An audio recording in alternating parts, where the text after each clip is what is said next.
ታሪካችን የሚጀምረው ዴንማርክ በ1864 በሁለተኛው የሺልስዊንግ ጦርነት ከተሸነፈች በኋላ ዮሐንሰን እና ታናሽ ወንድሙ ፒተር የተጎዳቸውን ሀገራቸውን ትተው በአትላንቲክ ውቅያኖስ በኩል ወደ አሜሪካ ተጓዙ። አዲስ ሕይወት ለመጀመር ተስፋ በማድረግ በሚያውቁትና አዲስ በሆነ ምድር አዲስ ሕይወት ለመገንባት ለ7 ረጅም ዓመታት ጠንክረው ሰሩ።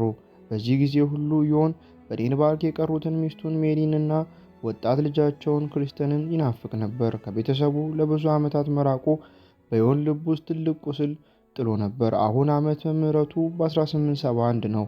ዮንና ፒተር በአሜሪካ ድንበር በሚገኙ ባቡር ጣቢያ በጉጉት ቆመው እየጠበቁ ነው። በመጨረሻም ዮን ከሚወደው ቤተሰቡ ጋር ሊገናኝ ነው። ብዙም ሳይቆይ ማሪና ክሪስተንሰን ከባቡሩ ሲወርዱ ፈገግ እያሉ አያቸው። ትንሹ ክሪስተንሰን አባቱን ሰላም ይላል። በባልና ሚስቱ መካከልም ትልቅ ፍቅርና እንክብካቤ ይታያል። ከዚያም ዮን በኩራት ለፒተር ያስተዋውቃቸውና እኔም አብረው ወደ ቤታቸው ጉዞ ይጀምራሉ። ፒተር በከተማ ውስጥ የሚጨርሰው ስራ እንዳለና ለጥቂት ጊዜ እንደሚቆይ ለዮን ይነግረዋል። ጤና ይስጥልኝ እመቤቴ፣ ሚስቴ ቋንቋውን አትናገርም፣ ትማራለች። ሰላማዊው ሁኔታ በድንገት ተቋረጠ።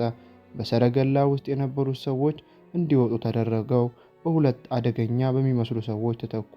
አንደኛው የጨካኙ የወሮበሎች ቡድን መሪ ሄንሪ ዴላሩ ወንድም ፖል ዴላሪ ነው። ፖል ገና ከእስር ቤት እየተፈታ ሲሆን አይኖች ውስጥ ያለው እይታ ግን በፍጹም ወዳጃዊ አልነበረም። ከዚህ በኋላ ሁሉም ነገር ከቁጥጥር ውጭ መሆን ይጀምራል። በዚያ ምሽት ፖልና ጓደኛው እንቅልፍ ሲወስዳቸው በሰረገላ ውስጥ ጸጥ ያለ ጊዜ ነበር። ዮን ለክሪስተን ስለ አካባቢው እንስሳት እያስተማረው ነው። ወደፊት ስለሚሄድበትና ያወራው ነበር። ነገር ግን ጸጥታው አልዘለቀም። ፖል በድንገት ማሪን ማነጋገር ጀመረ እና መጠጥ ሰጥቷት እሷ እምቢ ስትል ውይይቱ በፍጥነት ወደማይመች ሁኔታ ተቀየረ። ማሪ እንግሊዝኛ ስለማትናገር ዮን ነገሮች እንዲረጋጉ በማሰብ መጠጡን እንድትቀበል በዴንማርክ ቋንቋ በዝግታ መከራት። እሷም ሰላም እንዲሰፍን በሚል ተቀበለች። ብዙ የምትናገረው የለም አይደል? የኔዋ ልዕልትም ምንም አትናገርም። ወላጆቿን ከገደሉ በኋላ ጩኸቷ ሰልችቷቸው ይመስለዋል። ስም ማን ነው? የሚስቴ ስም ማሪ ነው። ዮን በጣም እንዲረበሽ የማድረግ ሁኔታ ከማሪ ጋር ማሽቃበጥ ጀመረ። ፖል ማሪን ለመንካት ወደ ልብሷ እጁን ሰደደ። ዮን እንዲያቆም አስጠነቀቀው። ሁለተኛው ሰው ዮንን ዝም ለማሰኘት ሽጉጥ አወጣበት። ምን ታደርጋለህ ጓዴ? ና ወደዚህ። ምንም ማድረግ አትችልም፣ ጸጥ በል ቆይ። ዮን ቤተሰቡን ለመጠበቅ በማሰብ ለማሪ የፖልን ጆሮ እንድትነክሰው በዴንማርክ ቋንቋ በሹክሹክታ ነገራት። እሷም አደረገችው። በሁከቱ መካከል ዮን የወሮበላውን ሽጉጥ ቀማ። መሳሪያውን በመያዝ ዮን ሁኔታውን ለመቆጣጠር ታገለ። ልጁ የሌላኛው ሽጉጥ እንዲያነሳ አዘዘው። ነገር ግን ፖል ግርግሩን ተጠቀሙበት። ክሪስተንን ይዞ በልጁ አንገት ላይ ቢላዋ አኖረ። ዮን ከሰረገላው ካልወረደ ቤተሰቡ እንደሚገደል ፖል አዘዘው። ዮን ለማሪ የሆነ ነገር ለመናገር ቢሞክርም ከሰዎቹ አንዱ በእርግጫ ወጣ። በመጨረሻ የክርስቲያንን ግዑዝ አስክሬን መንገድ ዳር ወድቆ አገኘው። ዮን ልቡ ተሰብሮ ልጁን አቅፎ አለቀሰ። ቀስ ብሎ የልጁን አስክሬን አንስቶ ሄደ። በመንገዱ ላይ ሰረገላው ቆሞ አገኘው። ዮን የክርስቲያንን አስክሬን በቀስታ አስቀምጦ ወደ ሞተው ሹፌሩ በመሄድ ሽጉጡን ወሰደ። የቀድሞ ወታደራዊ ችሎታውን በመጠቀም ፈረሶቹን ለማስደንገጥ ተኮሰ። ከዚያም ወሮበሎቹን በጥንቃቄ አነጣጠረ። አንደኛውን በፍጥነት ገደለና ለማምለጥ የሚሞክረውን ፖልን አሳደደው። ፖል ማንንም አልጎዳሁም በማለት ለሕይወቱ ተማጸነ። ቆይ ልጁን አልነካሁትም። በሚቀጥለው ጨዋታ ፒተር ደረሰ።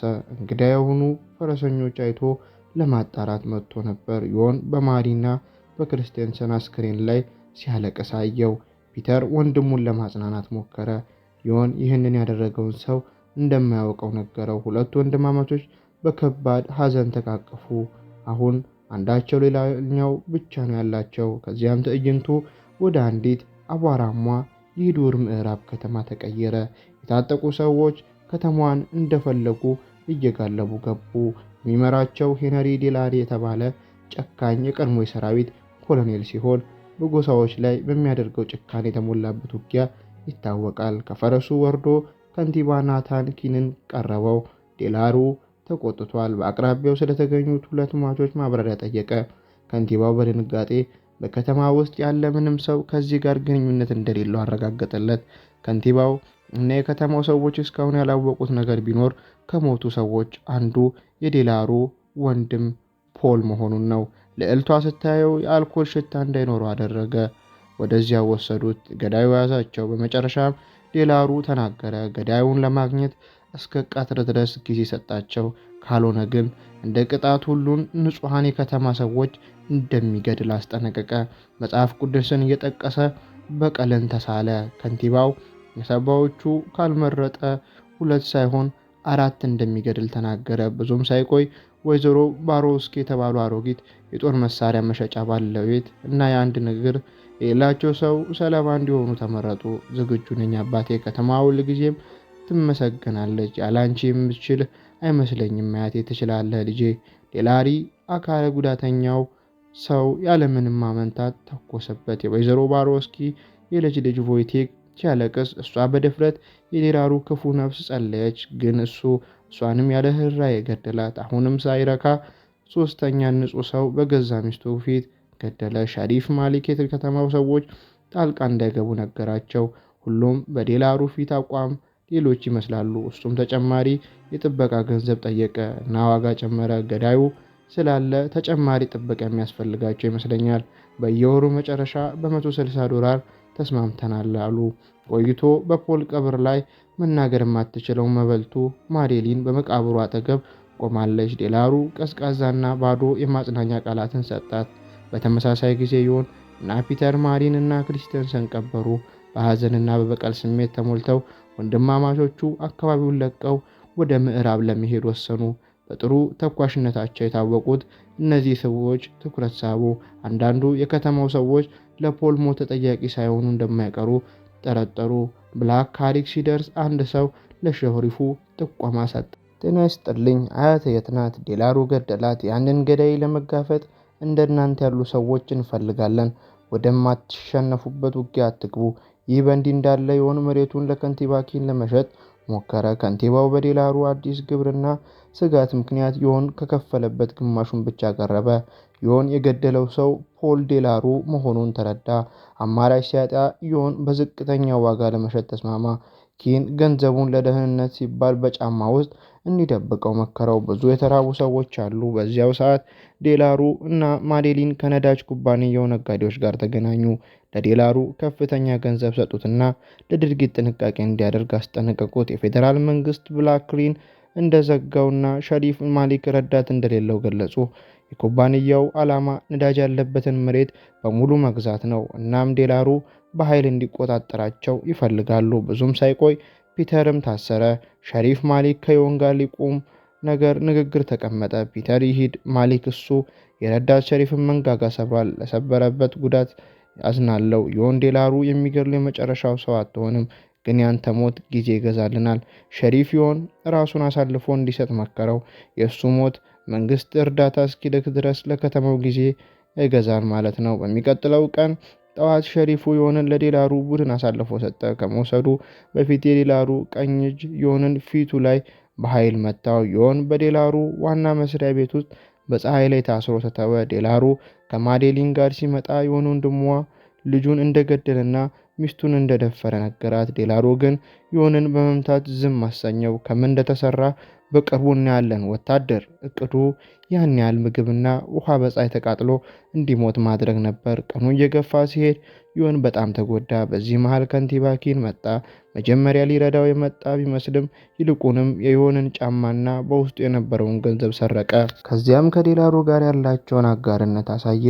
ይህ በእንዲህ እንዳለ በወህኒ ቤቱ ሸሪፍ ማሊክ ቤተ ክርስቲያን በነበረበት ጊዜ ፒተር ለማምለጥ ተዘጋጀ። ፒተር ከዮን ይልቅ ብልህ ነበር። ዘበኛውን በማበሳጨት እድል አገኘ። ጥሩ አድርጌ መታው አይደል?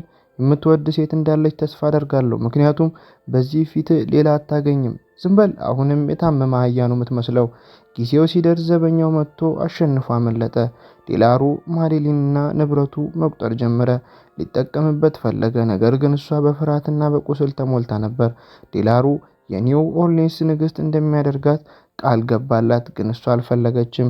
በሌሊት ዝናብ እየዘነበ ዮን ታስሮ ሳለ ፒተር መጥቶ አዳነው። ሲያመልጡም 2 ወሮበሎችን ገደሉ። የዴላሩ ሰዎች ግን አሳደዷቸው። ዮን ዶክመንት ከፈረሱ ላይ ወደቀ።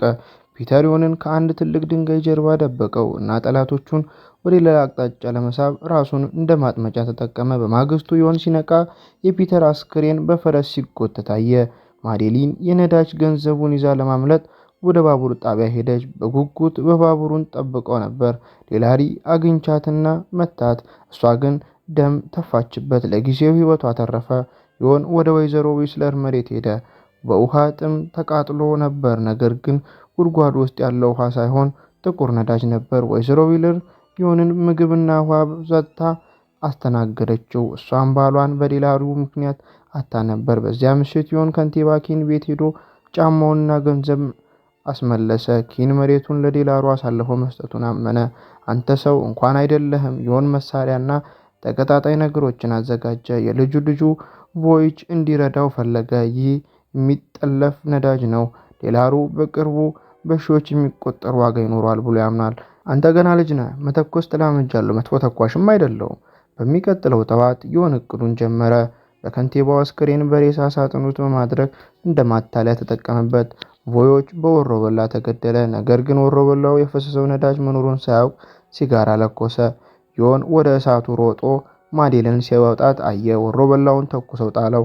ዮን በዴላሩ ተተኮሰበት። ዴላሩ ሊገድለው ሲል ግን ማዴሊን መጣች። ዮን ዴላሩን ገደለው። ዮንና ማዴሊን እርስ በርስ ተያዩና መሳሪያቸውን አወረዱ።